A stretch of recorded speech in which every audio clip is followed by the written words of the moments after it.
दिव्य पुण्यात्माओं को नमस्कार।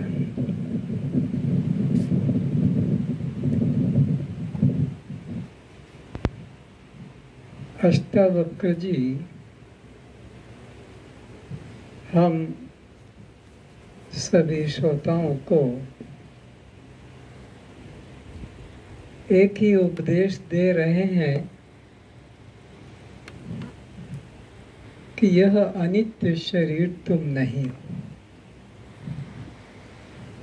बस बात इतनी ही समझने की है, करने को कुछ नहीं है। संसार में करने को बहुत है, पर परमात्मा के क्षेत्र में बस समझ की आवश्यकता है। वहाँ वस्तु जो की त्यों पूर्ण विद्यमान है, उसकी पूर्णता में कोई कमी नहीं है। कमी है तो बस हमारी समझ की कमी है कि हम अपने को चैतन्य आत्मा न मानते हुए अनात्मा जड़ शरीर मान बैठे हैं। अपने को अकर्ता दृष्टा साक्षी न जानते हुए कर्ता बद्ध जीव मान बैठे, और इसी भ्रांति को दूर करने के लिए सद्गुरु की आवश्यकता होती है। सद्गुरु भी आपको परमात्मा के क्षेत्र में कुछ परिवर्तन नहीं कर सकता। आप नित्य शुद्ध बुद्ध मुक्त सच्चिदानंद ब्रह्म ही हैं। इसमें कुछ परिवर्तन की जरूरत नहीं कि कोई कर सकता नहीं। आवश्यकता तो है केवल हमारे मन में जो भ्रांत धारणाएं, जो त्रिदोष है, उन्हें दूर करने की। मल दोष है, विक्षेप दोष है, आवरण दोष है। इन दोषों को दूर करने के लिए हमें 3 साधन दिए हैं। मल दोष को दूर करने के लिए निष्काम कर्म करो। विक्षेप दोष को दूर करने के लिए साकार या निराकार उपासना करो। और जब ब्रह्म जिज्ञासा जग जाए, उस आवरण दोष को हटाने के लिए गुरु शरणागति स्वीकार कर। तो वो सद्गुरु आपको वेदांत का, महावाक्यों का श्रवण मनन निधिध्यासन कराकर अहम ब्रह्मास्मि, अयम आत्मा ब्रह्म की अनुभूति जागृति करा देते हैं।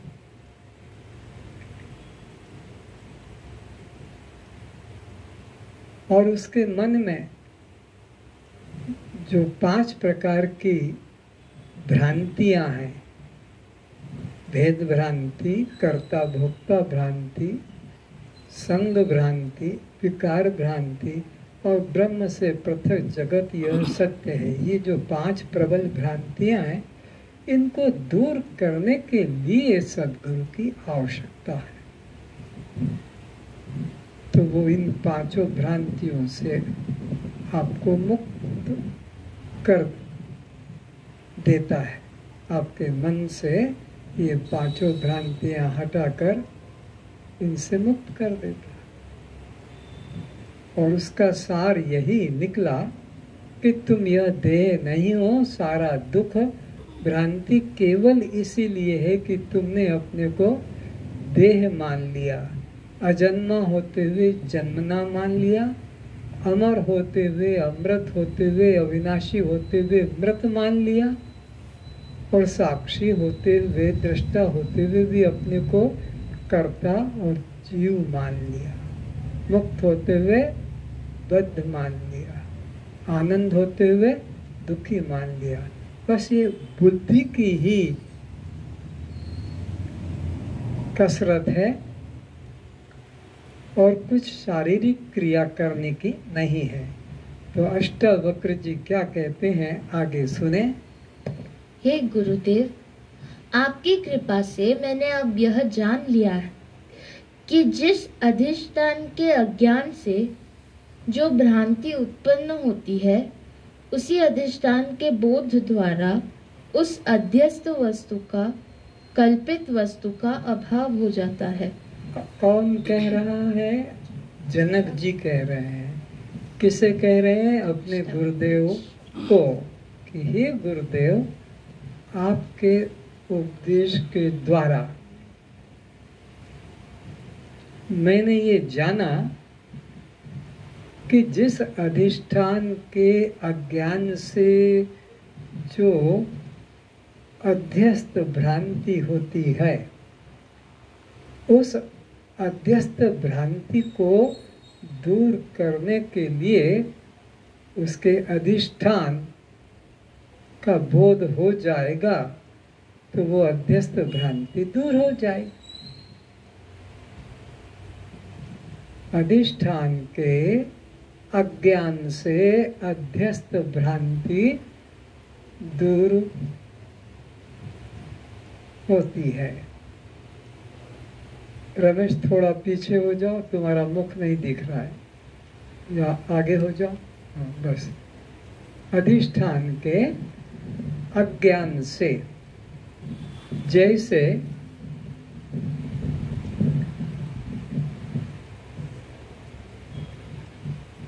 वही दृष्टांत, प्रसिद्ध दृष्टांत कि मंद अंधकार में पड़ी हुई रस्सी में जो सर्प की प्रतीति होती है, भासता है, किसके अज्ञान से? रस्सी के अज्ञान से। क्या दिखने लग गया? सर्प। तो ये सर्प की निवृत्ति न दंड से होगी, न पत्थर मारने से होगी, न गोली मारने से होगी, न भगाने से भगेगा, क्योंकि वहाँ है ही नहीं सर्प। तो दंड क्या मारना, कि पत्थर क्या मारना, कि गोली क्या मारना, कि उसे भगाना क्या? तो जिसके अज्ञान से यह अध्यस्त भ्रम उत्पन्न हुआ है, किसके अज्ञान से? रस्सी के। उसका ज्ञान यथार्थ हो जाएगा तो बस सर्प तो वहाँ था ही नहीं, उसे भगाना मारने की कोई जरूरत।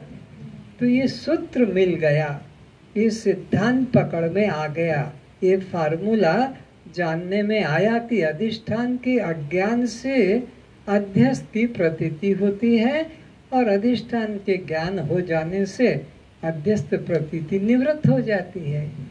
तो हे राजन, ये जो अपना स्वरूप आत्मा है, इसका यथार्थ ज्ञान न होने से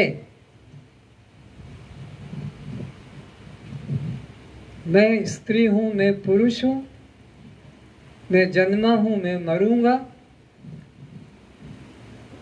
या मैं नाम रूप जाति वाला व्यक्ति हूं, ये भ्रम हो गया। ये कैसा भ्रम है कि रस्सी के अज्ञान से सर्प की प्रतीति होती है, ऐसे आत्मा के अज्ञान से ये दृश्य जगत की भ्रांति हो रही है नहीं, सर्प है नहीं, केवल संस्कार पड़े हैं कि जहां ऐसा टेढ़ा मेढ़ा दिखे तो जानो कि वो सर्प होगा। वो संस्कार है, आकृति को पहले कहीं देखा है सर्प को, तो वो आकृति वहां, भले वो रबर का पाइप हो कि कोई लकड़ी का टेढ़ा मेढ़ा रूप हो, लेकिन लग रहा है। तो इसी तरह आत्मा का यथार्थ ज्ञान बोध न होने से ही यह हमको दिखाई पड़ने वाला शरीर, हम इसे सत्य मान बैठे। और इसी के वजह से 84 लाख योनियों का दुख उठा रहे हैं। रस्सी को सांप जान लेने से भयभीत हुए और पीछे दौड़े तो गड्ढे में गिर गए, टांग टूट गई, जबकि वहां सर्प था ही नहीं, है ही नहीं, होगा भी नहीं, पर अज्ञान से। इसी तरह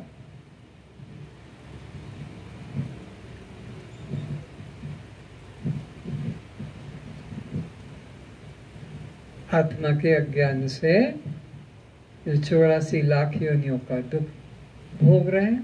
तो सद्गुरु जब आत्मा का यथार्थ ज्ञान करा देता है, आत्मा है अधिष्ठान और यह देह है अध्यस्त, जैसे रस्सी अधिष्ठान और उसके ऊपर सर्प की भ्रांति यह अध्यस्त है।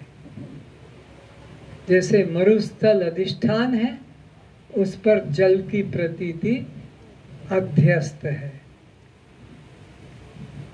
जैसे चंद्रमा अधिष्ठान है और उसने प्रतीत होने वाला जो आकार है, कुछ भी नाम दो, हरिण, खरगोश इत्यादि, वो अध्यस्त है। कटा हुआ वृक्ष दूर से भूत चोर दिखता है तो कटा हुआ वृक्ष अधिष्ठान है और वो भूत चोर अध्यस्त है।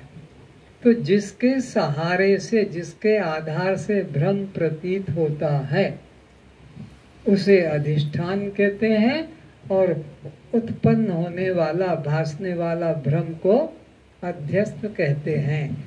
तो यहाँ जैसे रस्सी के सहारे सर्प प्रतीत हुआ, वो अध्यस्त है, रस्सी अधिष्ठान है। अगर रस्सी ही न होती तो वहाँ सर्प की प्रतीति भी नहीं होती। तो यहाँ पर भी आत्मा का अज्ञान होने से अगर चेतनता न होती तो ये भ्रांति भी न होती, पर चेतनता तो है, सामान्य चेतनता है, पर विशेष बोध नहीं है। तो इसलिए अधिष्ठान का जब ज्ञान सद्गुरु करा देता है तो ये अध्यस्त जीव जगत की भ्रांति मिट जाती है। आगे क्या कहते हैं? स्वप्न से उत्पन्न भय का नाशक स्वप्न टूट जाने से ही हो जाता है। स्वप्न के जितने भी भयंकर से भयंकर दुख हों, उसकी एक ही दवा है। सपने के जितने भी तुम्हारे भयंकर से भयंकर, बड़े से बड़े दुख हो, उसकी नाना दवा नहीं, एक ही दवा है, उठकर बैठ जाओ। उठकर बैठ जाओगे तो स्वप्न संसार से तुम्हारा संबंध कट ऑफ हो जाएगा, दुख से तुम दूर हो जाओ, और कोई रास्ता नहीं। तो इसी तरह इस जगत के दुखों से छूटने का एक ही रास्ता है कि तुम देह से कट ऑफ हो जाओ। मैं देह बोलो नहीं। बस इतना ही पर्याप्त है कि सब इस संबंध में जितने भी तुम्हें दुख होते हैं जीवन में, जीवन पर्यंत, सब से तुम मुक्त हो जाते हो। रस्सी के अज्ञान से उत्पन्न सर्प का भय रस्सी ज्ञान होने से दूर हो जाता है।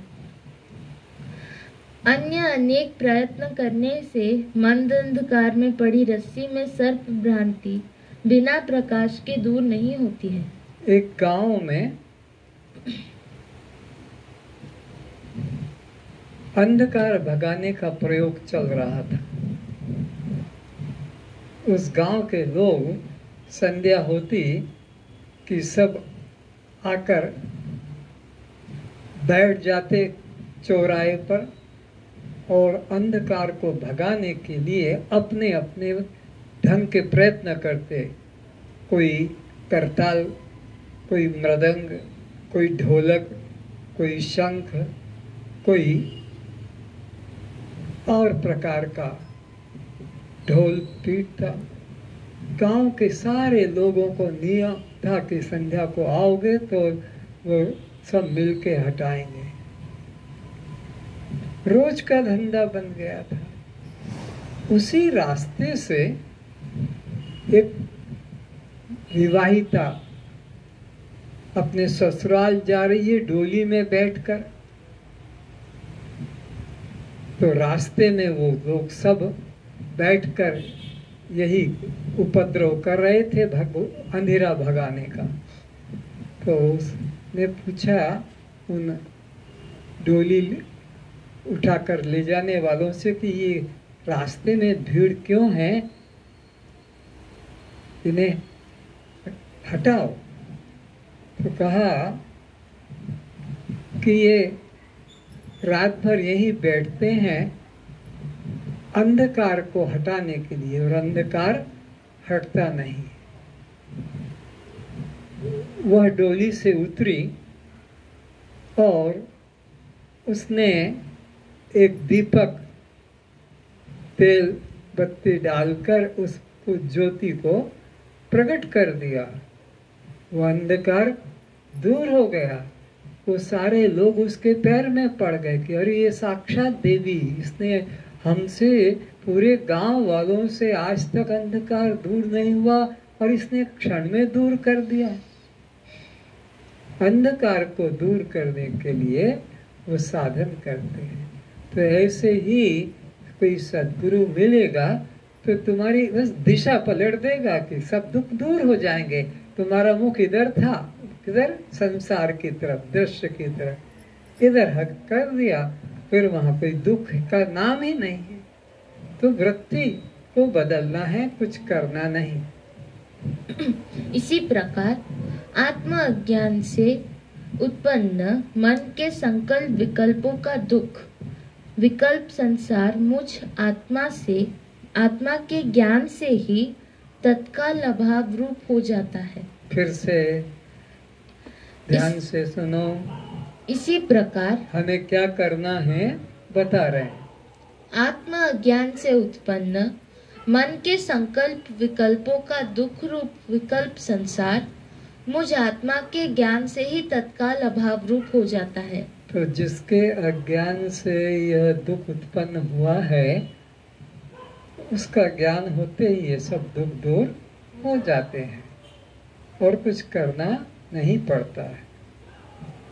जैसे प्रकाश के होने से अंधकार एवं अंधकार जनित दुख तत्काल दूर हो जाते हैं। हे आत्मन, ध्यान में कुछ देखने का विकल्प मत करो कि मुझे कुछ दिखाई पड़े। तो जो लोग ध्यान के अभ्यासी हैं, ध्यान में रुचि रखते हैं, उनको अष्टावक्र जी समझा रहे हैं कि हे ध्यान प्रेमियों, तुम ध्यान में अपने मन कल्पित आकारों को देखने की चेष्टा मत करो, आग्रह मत करो, क्योंकि मन कल्पित जो भी तुम ध्यान में देखोगे या दिखाई पड़ेगा वो सत्य नहीं है, वो क्षणिक और परछिन्न है। और वो भी जब मन तुम्हारा सिद्ध हो, एकाग्र होगा, तभी कुछ क्षण के लिए वो प्रतीत होगा। मन जहाँ कुछ चंचल हुआ, उससे उत्पन्न होने वाला देवता उसके साथ साथ वो भी नष्ट हो जाएगा। मन की चंचलता नष्ट हुई कि मन से उत्पन्न होने वाला वो देवता भी नष्ट हो जाएगा। इसलिए ध्यान में कुछ रूप लाने की, आकृति लाने की चेष्टा मत करो, और जो दिखाई पड़ता है उसे तुम असत्य जानो। अब कोई तो कहता है कि मुझे चंद्रमा दिखा, सूर्य दिखा, कोई देवी दिखी, कोई देवता दिखा, कोई ऐसा कहते हैं। और एक व्यक्ति मेरे जैसा, कि मेरे को तो गुरुदेव कुछ नहीं दिखता, कुछ नहीं दिखता। तो जिनको वो चार भुजा मुरली वाला धनुष वाला दिखा है ना, वो अपने को बड़ा भाग्यवान मानते हैं, और तुम अपने को अभागा मानते हो, लेकिन उसमें और तुम्हारे में कोई अंतर नहीं। दिखाई उनको भी पड़ा जो उन्होंने देखना चाहा, तुम्हें दिखाई कुछ नहीं पड़ा क्योंकि तुमने देखना न चाहा। पर दिखाई न पड़ा ये भी तो देखा, अंधकार दिखा तो ये भी तो देखा। उन्होंने दीपक देखा, प्रकाश देखा, और तुमने क्या देखा कि अंधकार। तो अंधकार को भी देखने वाला कोई है अंधकार से पृथक। बस तुम अपने को दृष्टा साक्षी जानो, और जो दिखता है ध्यान में उसके चिंता में मत पड़ो। आगे कुछ भी न दिखाई पड़े तो तुम दुखी मत होना। कुछ न दिखाई पड़ रहा है इसको भी तो तुम देख ही रहे हो। अरे कुछ नहीं सुनाई पड़ रहा है यह भी तो तुमने सुनकर ही तो कहा। कुछ भी नहीं दिखाई पड़ रहा यह भी तो देखकर ही तो कहा। तो बस तुम तो अनुभव करने वाले हो, और अनुभव में जो आता है उसको अनित्य जानो। दिखाई पड़ना तो विकल्प है। उस दिखाई पड़ने व ना दिखाई पड़ने को जो देख रहा है वह तो तुम हो। तो दिखाई पड़े और दिखाई न पड़े जिसको, वो तुम हो।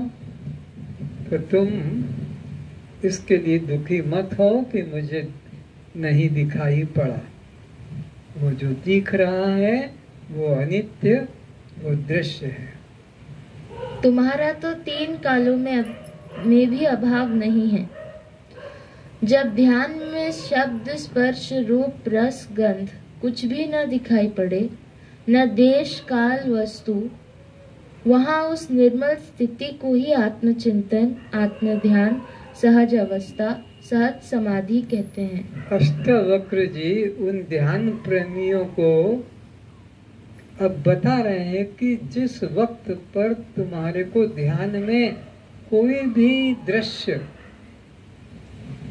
न दिखाई पड़े, उस वक्त पर तुम तो हो देखने वाले। कुछ भी दिखाई न पड़े इसको देखने वाला तो कोई होगा। जैसे गहरी निद्रा में मुझे कुछ भी नहीं पता लगा, तो कुछ भी पता नहीं लगा उसको भी तो जानने वाला कोई था। ऑपरेशन के समय मुझे कुछ पता नहीं चला, इसका भी तो पता जिसको चला वो तो वहाँ कोई था। अगर वो भी ना होता तो ये भी नहीं कहा जा सकता था। तो वह जो निर्मल अवस्था है जहाँ कोई रूप, रंग, देश, काल, वस्तु नहीं दिखाई पड़ती है ध्यान में, वही शुद्ध ब्रह्म का स्वरूप है, वही तुम हो। और जो दिखाई पड़ता है वो सब मन की कल्पना है। मन की कल्पना से तुम अपने को अलग करो। परंतु यह आत्मबोध बिना सद्गुरु की कृपा से उपलब्ध नहीं हो सकेगा। तो इसके लिए केवल सद्गुरु ही अपनी कृपा करके अनुभव कराता है।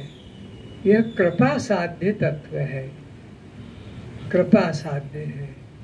ये साधन साध्य, साधन से साध्य होने वाला गुरु की कृपा से, उनके वचनामृत से, उनकी शरणागति से, उनसे प्रेम भाव रखने से उनके वचन हृदय में वह जागृत हो जाते हैं।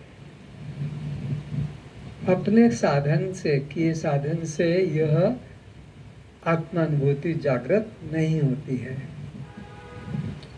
जब ध्यान में बैठो तो मैं ध्यान में बैठ रहा हूँ यह चिंतन भी मत करो। इस तरह से अपने अंदर कोई कर्ता भाव मत लाओ। मैं ध्यान करता हूँ कि मैं प्राणों को रोकता हूँ, प्राणायाम करता हूँ, ये भी भाव मन में न लाओ। मैं चिंतन करने, ध्यान करने बैठा हूँ, यह चिंतन सर्वकाल का चिंतन नहीं है। परमात्मा का चिंतन एक काल के लिए होता कि सब काल के लिए? सब काल के लिए। तो तुम जो ध्यान में बैठते हो सब काल थोड़ी बैठ पाते हो। माला करते हो सब काल तो नहीं होता है। पूजा भी करते हो तो सब काल नहीं होता है। पाठ भी करते हो तो सब काल।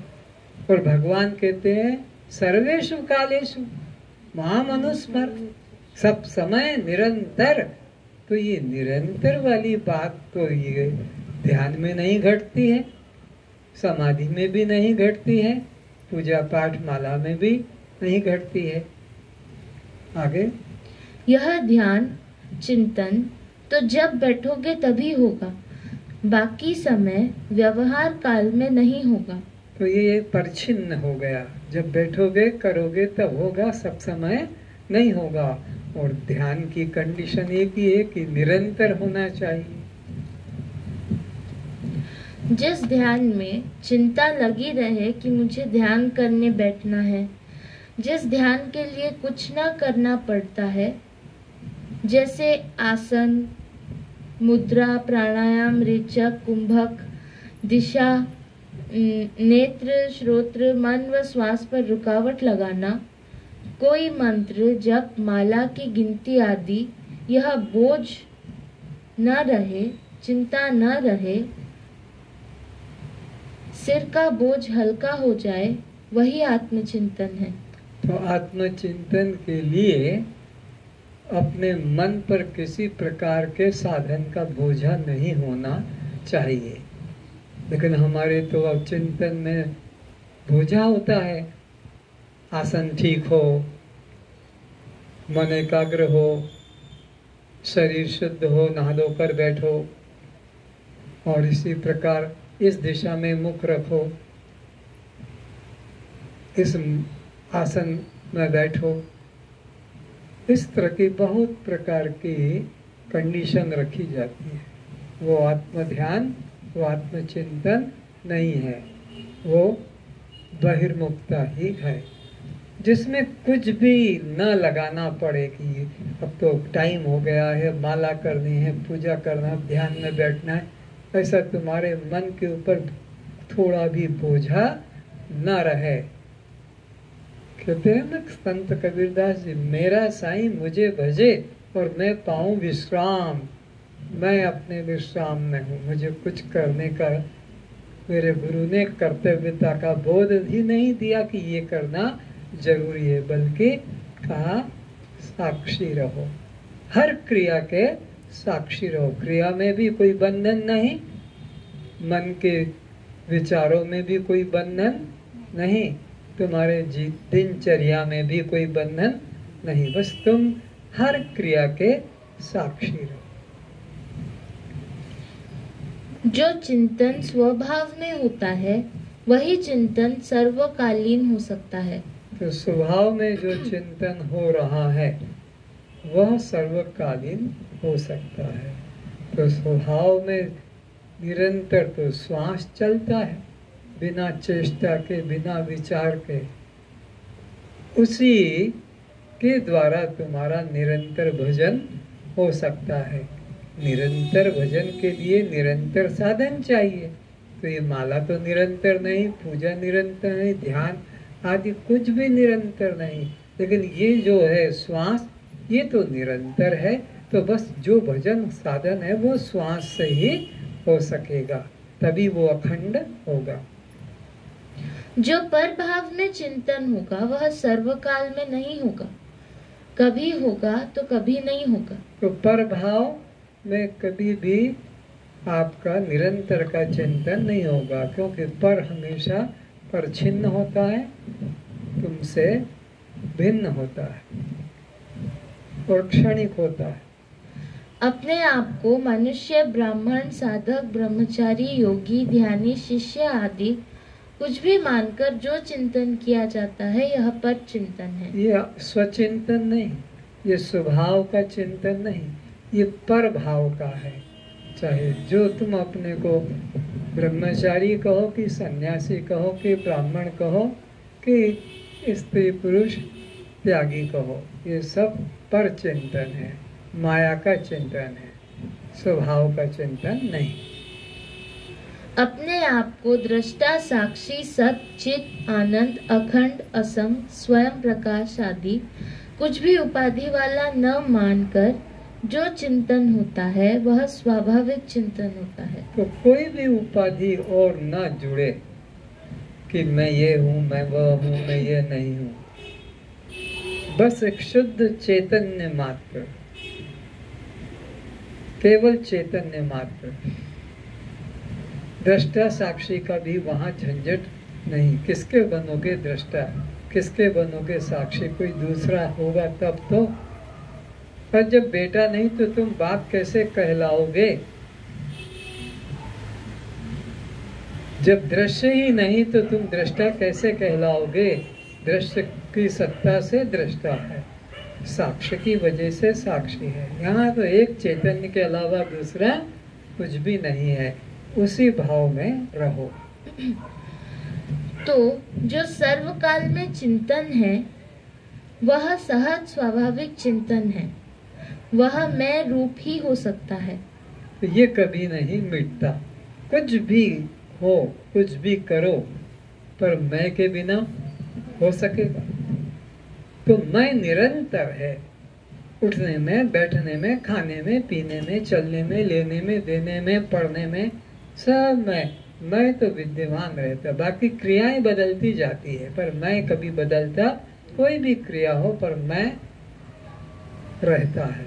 तो ये स्वाभाविक चिंतन है। मैं रूप में परमात्मा का भजन करना है, चिंतन करना है, तो केवल मैं रूप में, सोहम रूप में ही हो सकता है। अन्य रूप में परमात्मा का निरंतर चिंतन नहीं हो सकता। पर ये मैं जन्म से मृत्यु तक 24 घंटे किसी भी समय आप देखोगे, पर मैं विद्यमान मिलेगा। ये कभी हटता नहीं, इसे कभी ढूंढना खोजना पड़ता नहीं।